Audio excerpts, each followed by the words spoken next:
Hello guys, welcome back to my channel creative story में आपका स्वागत है। गाइस, सबसे पहले तो मैं आप सबको सॉरी कहना चाहती हूँ क्योंकि आजकल मैं वीडियो डेली अपलोड नहीं कर पा रही हूँ। वो क्या है ना, कल मेरी तबीयत बहुत ख़राब थी और जब मैं डॉक्टर के पास गई तो उन्होंने बताया मेरे पेट में स्टोन है। बस कल इसी वजह से मैं वीडियो अपलोड नहीं कर पाई क्योंकि मुझे बहुत पेन था इसलिए। पर अगर गाइस, अब से मैं कोशिश करूँगी कि मैं वीडियो रोज़ अपलोड कर पाऊँ। और हाँ, आपके व्यूज़ देखकर मुझे लग रहा है कि आपको स्टोरी अच्छी नहीं लग रही है, तो मैं कोशिश करूँगी कि इसे जल्द से जल्द ख़त्म कर दूँ। और साथ ही गाइस, अगर आपको स्टोरी अच्छी लगे तो प्लीज़ लाइक, शेयर और कमेंट करके ज़रूर बताइए कि आपको स्टोरी कैसे लग रही है। और साथ ही प्लीज़ मेरे चैनल को सब्सक्राइब भी करें। Thank you. तो अब हम अपनी स्टोरी पर आगे बढ़ते हैं। तो अभी तक हमने देखा कि आयन कहता है, नहीं वैसे मैं ठीक हूँ पर पैरों में अभी भी हल्का हल्का पेन है और फिर छालों की वजह से अभी थोड़ा बहुत चलने में परेशानी आ रही है। अब आगे पर मैं बिल्कुल ठीक हूँ। वांग जी कहता है, अच्छा तुम ठीक हो तो लो फिर चलो। और वो आयन को सीधा खड़ा कर देता है और कहता है, अब चलो। आयन ये सुनकर पहले तो शौक मगर फिर भी वो चलने की कोशिश करता है, मगर फिर वो गिरने को होता है। इस बार वांग जी फिर से उसे गोद में उठाता है और नीचे हॉल में लाकर डिनर टेबल पर बिठा देता है। अब वांग जी अपने हाथ से ही आयन की प्लेट लगाता है जो ग्रैंडमा देख रही थी और मन ही मन खुश हो रही थी क्योंकि इतने सालों बाद वांग जी को किसी की केयर करते हुए देख रही थी। वरना हमेशा से वांग जी या तो डिनर अपने कमरे में करता था या फिर बाहर से ही करके आता था। अब उनका डिनर फिनिश होता है। वांग जी फिर से आयन को अपनी गोद में उठाता है और अपने कमरे में ले जाता है, जहाँ आयन पूछता है, सुनिए। वांग जी आयन की तरफ देखता है। आयन कहता है, ये तो आपका कमरा है ना, अगर मैं यहाँ रहूँगा तो आप कहाँ रहेंगे? अगर आपको बुरा ना लगे तो आप मुझे किसी दूसरे कमरे में भेज दें। वांग जी कहता है, क्यों, क्या प्रॉब्लम है? आयन कहता है, नहीं वो तो मैं इसलिए कह रहा था कि फिर आप कहाँ रहेंगे। जो सुनकर वांग जी कहता है, तुम उसकी चिंता मत करो, मैं दूसरे रूम में सो जाऊँगा। आयन कहता है, पर आपको क्या दूसरे रूम में नींद आ जाएगी? वांग जी कुछ नहीं कहता क्योंकि बात तो आयन ने सही की थी। जब वांग जी कोई जवाब नहीं देता तब आयन कहता है, देखा आपने कोई जवाब नहीं दिया, इसका मतलब आपको अपने ही रूम में नींद आती है ना? इसलिए मैंने कहा कि आप मुझे दूसरे रूम में भेज दीजिए। वांग जी कहता है, नहीं मैं मानता हूँ मुझे किसी दूसरे रूम में नींद नहीं आएगी, तो मैं यहीं काउच पर सो जाऊँगा। और हाँ, तुम घबराओ मत, मैं तुम्हारे साथ कुछ नहीं करूँगा। ये सुनकर तो आयन अपना फेस झुका लेता है और वो कुछ नहीं कह पाता। अब वांग जी एक पिलो उठाता है और काउच पर जाकर लेट जाता है और आयन से कहता है कि तुम भी सो जाओ, अब दिन ऐसे ही बीत रहे थे। आयन और वांग जी को उस कमरे में सोते सोते पूरा 1 महीना बीत चुका था। वांग जी को काउच पर सोने से काफ़ी परेशानी होती थी मगर वो आयन से कुछ भी नहीं कहता था। और इस 1 महीने में वांग जी और आयन एक दूसरे से अच्छे से बात करते थे। और आयन भी अब सुबह वांग जी के ऑफिस जाने से पहले उसके लिए उसके कपड़े, शूज, बैग, उसका टिफ़िन सभी चीज़ें रेडी करता था। मतलब एक वाइफ जो काम करती है वो सब काम वांग जी के लिए करता था। वांग जी को भी अब आयन की आदत पड़ गई थी। वो दोनों बहुत हैप्पी थे। एक दिन आयन वांग जी से कहता है, वांग जी अब मुझे आपसे बात करनी है। वांग जी कहता है, हाँ आयन कहो। आयन कहता है, वांग जी अब मुझे यहाँ काफ़ी टाइम हो गया है और अब मैं सोच रहा हूँ कि मैं यहाँ से चली जाऊँ और अपने लिए कोई जॉब देखकर अपने फ्यूचर के बारे में सोचूं। जो सुनकर वांग जी को अच्छा नहीं लगता और वो आयन से कहता है कि आयन अगर तुम्हें जॉब करनी है तो कर सकते हो, मैं मना नहीं करूँगा, पर हाँ मैं तुम्हें जाने नहीं दे सकता। और तुम्हें जॉब करना है तो मेरी कंपनी में जॉब कर सकती हो, मेरी पर्सनल सेक्रेटरी बनकर। आयन कहती है, क्या? वांग जी कहता है, हाँ आयन बाहर जॉब करने से अच्छा तो यही है कि तुम मेरे साथ काम करो। आयन कहता है, ओके। वांग जी कहता है, फिर जल्दी से रेडी हो जाओ। आयन जाती है और अपने कपड़े पहनकर वांग जी के सामने आती है। वांग जी उसे देखता है जो बिल्कुल नॉर्मल कपड़ों में थी। अब वांग जी उसे कुछ नहीं कहता और उसे अपने साथ ले जाता है, जहाँ वो पहले आयन को शॉपिंग मॉल में ले जाता है, जहाँ वो उसके लिए ऑफिस वर्क से रिलेटेड कपड़े खरीदता है। और फिर आयन को लेकर अपने ऑफिस पहुँचता है, जहाँ आयन तो उस ऑफिस की बिल्डिंग को देखकर ही शॉक हो गई थी क्योंकि वो उस जगह की सबसे बड़ी बिल्डिंग थी। आयन बस शॉक होकर वांग जी के पीछे ही चल रहा था। जैसे ही वांग जी आयन को अपने ऑफिस की तरफ ले जा रहा था, वहाँ आयन को देखकर सभी एम्प्लॉय शॉक, क्योंकि आज पहली बार कोई गर्ल्स उस ऑफिस में आई थी। वांग जी के ऑफिस में जितने भी एम्प्लॉय है वो सभी बॉय है, क्योंकि कोई भी गर्ल वांग जी के ऑफिस में काम नहीं करती है। जब आयन वांग जी के ऑफिस में जा रहा था तब उसने वो बात नोट कर ली। अब आयन वांग जी के साथ ऑफिस में जाती है और जाते ही वांग जी से कहती है, वांग जी सॉरी पर मैं यहाँ काम नहीं कर सकती। वांग जी ये सुनकर शौक होता है और कहता है क्यों? आयन कहती है क्योंकि यहाँ एक भी फीमेल एम्प्लॉय नहीं है। वांग जी कहता है क्या? और ये तुमसे किसने कहा? आयन कहता है वो मैंने अभी बाहर देखा, यहाँ एक भी फीमेल एम्प्लॉय नहीं है और इतने सारे मेल के साथ काम करना मेरे लिए औकट हो जाएगा। वांग जी आयन का हाथ पकड़ता है और चेयर पर बिठाते हुए कहता है, आयन यहाँ फीमेल एम्प्लॉय भी काम करती है। आयन कहता है क्या? वांग जी कहता है हाँ, और उन सभी फीमेल एम्प्लॉय का बॉस सुयान है जो नीचे वाले फ्लोर पर रहता है। वहाँ बहुत सारी फीमेल एम्प्लॉय है। आयन कहता है क्या? फिर ऐसा क्यों? यहाँ आपके पास सारे मेल एम्प्लॉय और सुयान के पास फीमेल एम्प्लॉय। वांग जी कहता है वो इसलिए क्योंकि मुझे वो गर्ल्स पसंद नहीं है। आयन कहता है क्या? क्यों? वांग जी कहता है क्योंकि गर्ल्स के साथ काम करने में मुझे काफ़ी परेशानी होती है। आयन कहता है तो क्या आपको मेरे साथ काम करने में कोई परेशानी नहीं होगी? मैं भी तो गर्ल्स हूँ ना। वांग जी कहता है तुम्हारी बात अलग है। जो सुनकर आयन कहता है अलग? कैसे अलग है? कैसे अलग है? वांग जी कुछ नहीं कहता, केवल अपने मन में कहता है क्योंकि मैं तुमसे प्यार करता हूँ इसलिए तुम्हारी बात अलग है। वांग जी कहता है खैर छोड़िए इस बात को, चलो मैं तुम्हें नीचे वाले फ्लोर पर ले चलता हूँ। इतना कहकर वो सुयान को कॉल करता है कि वो नीचे आ रहा है। सुयान ओके कहता है। अब फ़ोन रखते ही सुयान तुरंत अपने सेक्रेटरी को बुलाता है और कहता है सभी एम्प्लॉय से कह दो कि सीईओ आ रहे हैं, तो अब सभी अपने अपने वर्क को अच्छे से करें। सेक्रेटरी को कहकर चला जाता है। इधर वांग जी आयन को लेकर अपनी पर्सनल लिफ्ट से सीधा सुयान के ऑफिस में आता है, जहाँ आयन ये देखकर भी शौक कि वांग जी ने अपने ऑफिस से नीचे ऑफिस में आने के लिए भी लिफ्ट बनवाई है। अब वांग जी जैसे ही लिफ्ट से बाहर आता है सुयान उठकर खड़ा हो जाता है। तभी उसकी नज़र आयन पर पड़ती है और वो आयन से कहता है आयन तुम यहाँ? आयन फेस पर एक स्माइल लेकर कहती है हाँ, दरअसल आज से मैं भी यहाँ काम करने वाली हूँ। सुयान कहता है ओके, फिर मैं तुम्हारे लिए कोई सीट अरेंज करता हूँ। जो सुनकर वांग जी कहता है इसकी कोई ज़रूरत नहीं है क्योंकि वो मेरी पर्सनल सेक्रेटरी। ये सुनकर तो सुयान भी शौक, क्योंकि जो पर्सन हमेशा गर्ल्स से दूर रहता था आज वही पर्सन एक गर्ल्स को अपनी पर्सनल सेक्रेटरी बना रहा है।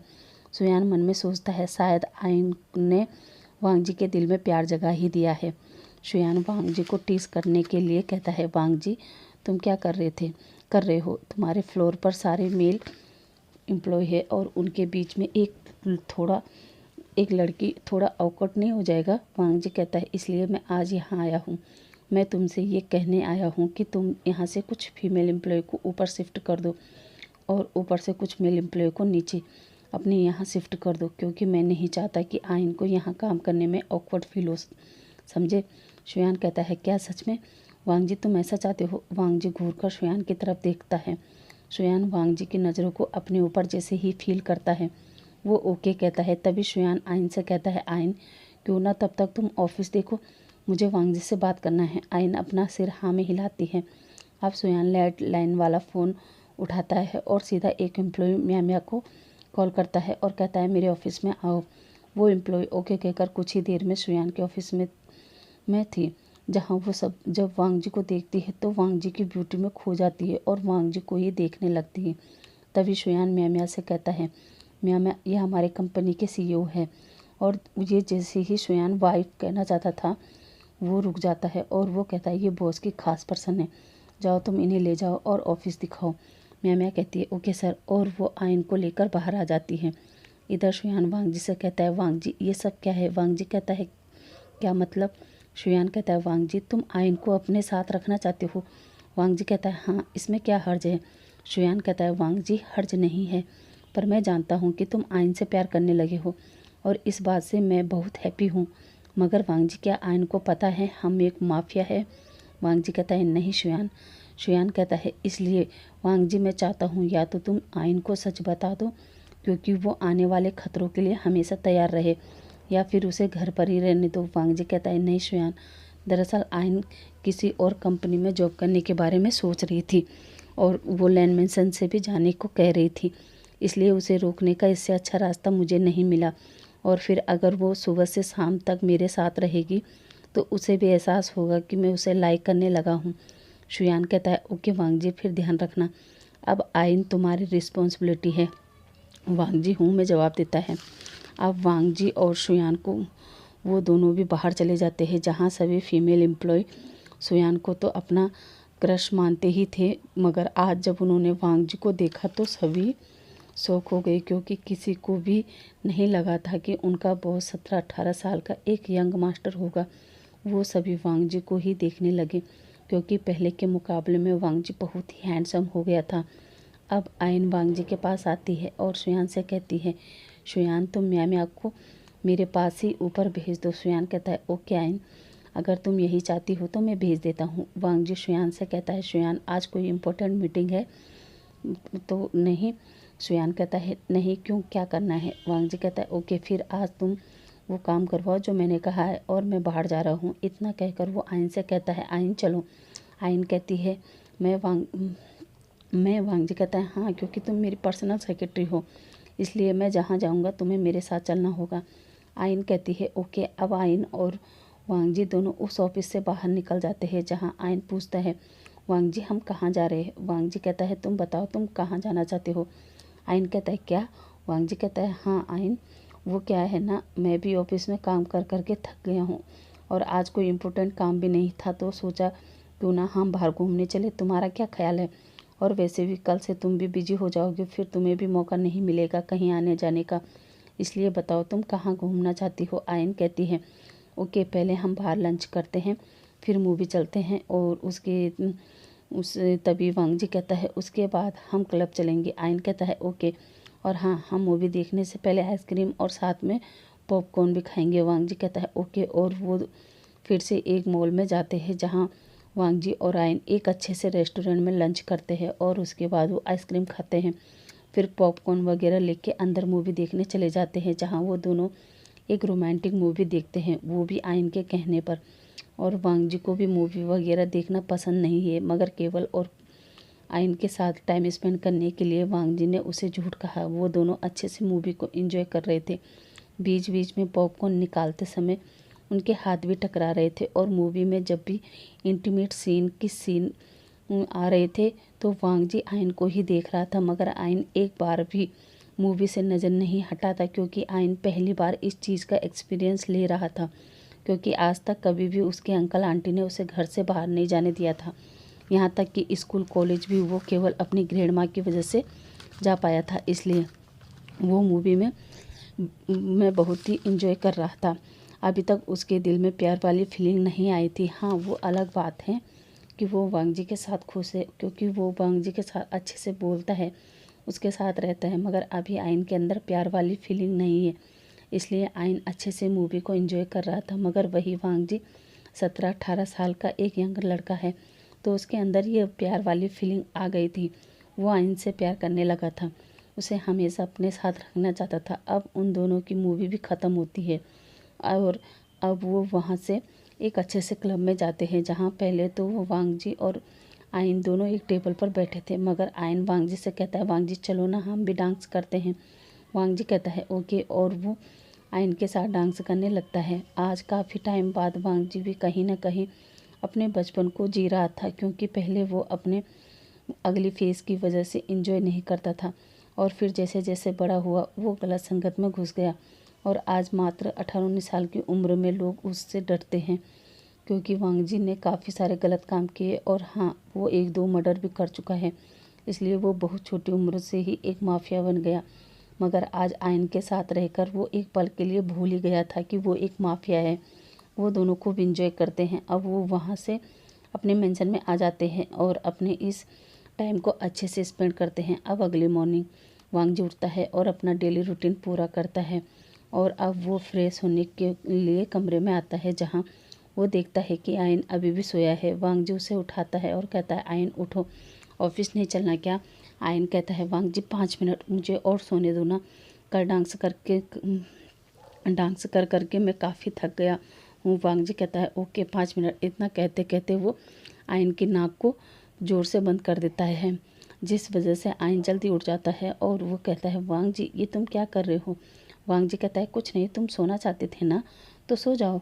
आयन कहता है वांग जी ऐसी हरकत करोगे तो मैं कैसे सो पाऊँगा। वांग जी कहता है आयन चलो अब सोने का टाइम नहीं है, देखो हम ऑलरेडी काफ़ी लेट हैं। अब आयन वांग जी की कलाई पर बंधी घड़ी में टाइम देखता है तो उसमें 10 बज चुके थे। आयन शौक होते हुए कहता है क्या इतना टाइम हो गया।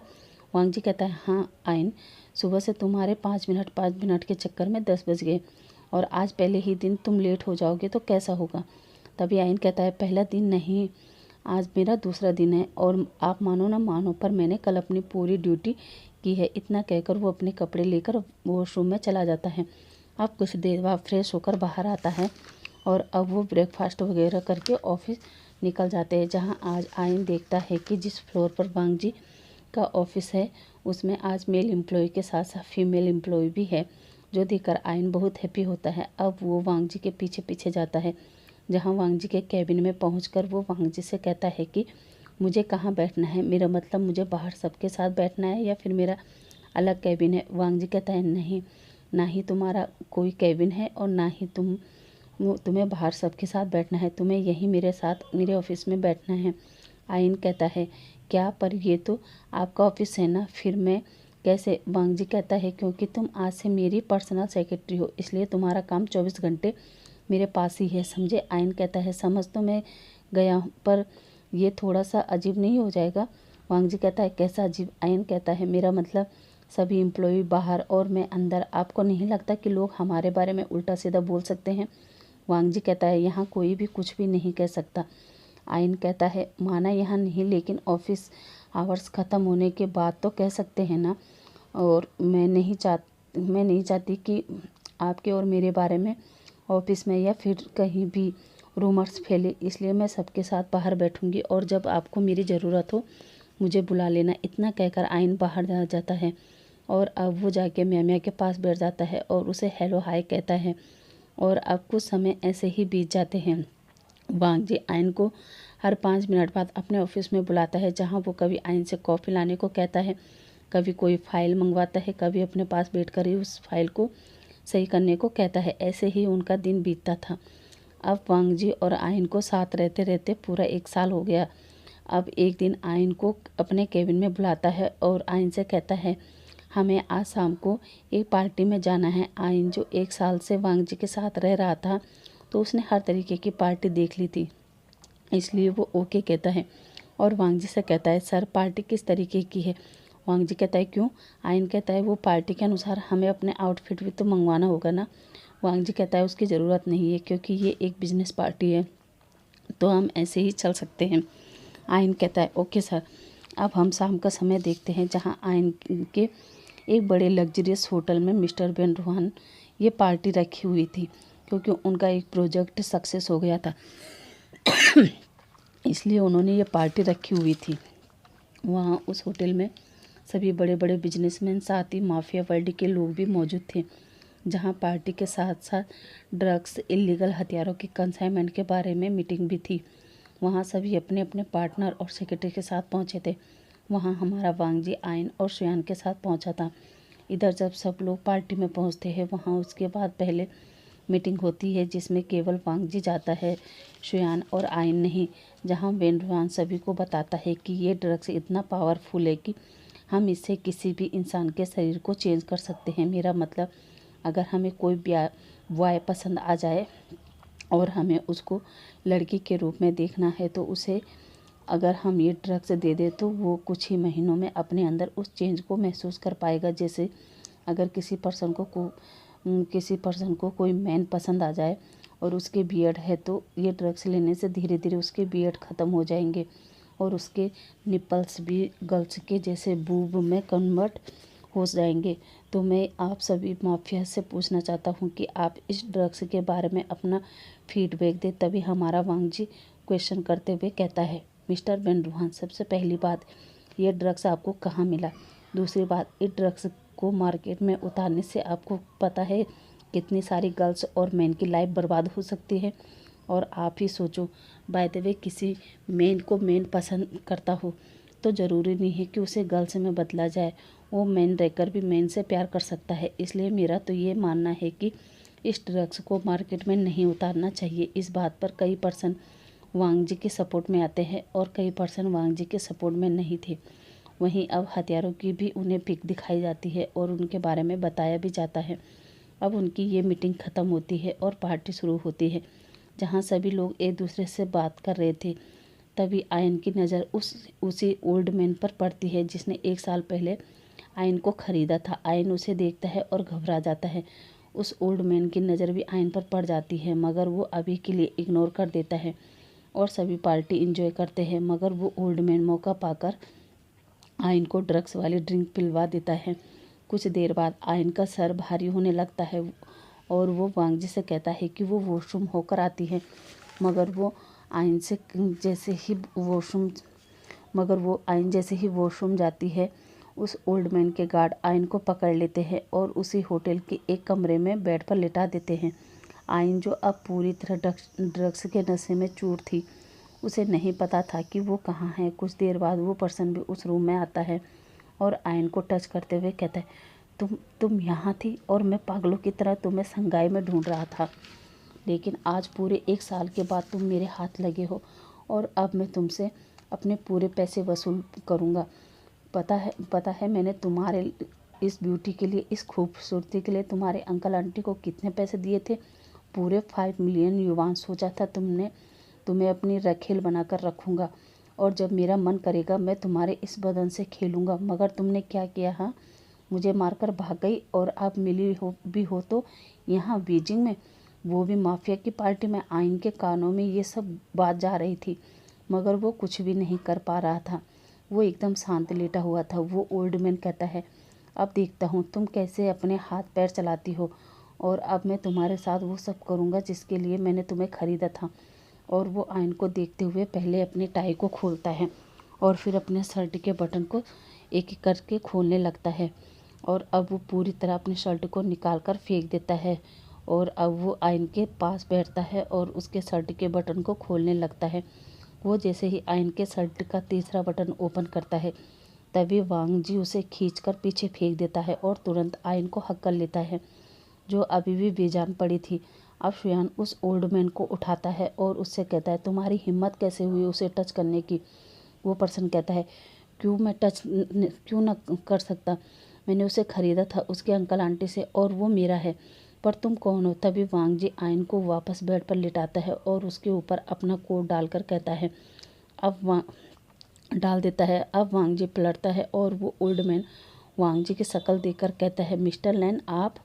वांग जी उसका गला पकड़ता है और दीवार से पिन कर देता है और कहता है, लिu फेंग, तुम्हारी हिम्मत कैसे हुई मेरे गल को हाथ लगाने की? हाँ, कैसे? लिu फेंग कहता है, तुम्हारी गल? वांग जी अपनी डार्क वॉइस में कहता है, हाँ मेरी गल, वो सिर्फ मेरी है, सिर्फ मेरी। और तुमने अपने इन गंदे हाथों से उसे छुआ। और दूसरे हाथ से लिu फेंग के फिंगर को क्रश करके तोड़ देता है, साथ ही उसके हाथ को, जहाँ लिu फेंग कहता है, मुझे माफ़ कर दो वांग जी, मुझे नहीं पता था कि वो तुम्हारे साथ है। मैंने तो सोचा वो यहाँ काम करती है और फिर मैंने 1 साल पहले उसे ख़रीदा था। बस वही पैसे वसूल करने के लिए मैं उसको यहाँ इस रूम में लेके आया। वांग जी बहुत गुस्से में कहता है, आज के बाद तुम उसे क्या किसी भी लड़की को टच नहीं कर पाओगे। और अपने पैर के घुटनों को उठाकर उसके प्राइवेट पार्ट पर एक किक मारता है, जिस वजह से उसकी पूरी बॉडी में बहुत पेन होता है और वो ज़ोर से चिल्लाने की कोशिश करता है, मगर वांग जी ने उसका गला पकड़ा था, इसलिए वो चिल्ला भी नहीं पाया। और वांग जी बार बार उसके प्राइवेट पार्ट पर हिट करता है, जिस वजह से उसके प्राइवेट पार्ट से ब्लड आने लगता है। अब वांग जी उसे छोड़ता है और आयन को उठाकर उस कमरे से बाहर आ जाता है, जहाँ वो आयन को सीधे अपने मेंशन में लाता है और डॉक्टर को बुलाकर उसका ट्रीटमेंट करवाता है, जहाँ डॉक्टर वांग जी को बताता है कि उसे ड्रग्स दिया है, जो कुछ समय तक आयन की बॉडी में कोई मूवमेंट ना हो, मगर आप चिंता ना करें, वो सुबह तक ठीक हो जाएंगे। वांग जी डॉक्टर को थैंक यू कहता है और अब पूरी रात वांग जी आयन के पास ही बैठा रहता है। अब अगली मॉर्निंग आयन की बॉडी अपने माइंड के कंट्रोल में आती है, जहाँ वो देखता है वांग जी ने उसका हाथ पकड़ा हुआ है और उसके सामने ही चेयर पर बैठकर सो रहा है। गाइस, आज के लिए बस इतना ही। आई होप आज का पार्ट आपको अच्छा लगा होगा। आज का पार्ट आपको कैसा लगा है प्लीज़ मुझे कमेंट करके ज़रूर बताना। अब आपसे कल मिलते हैं, तब तक के लिए थैंक यू, बाय बाय।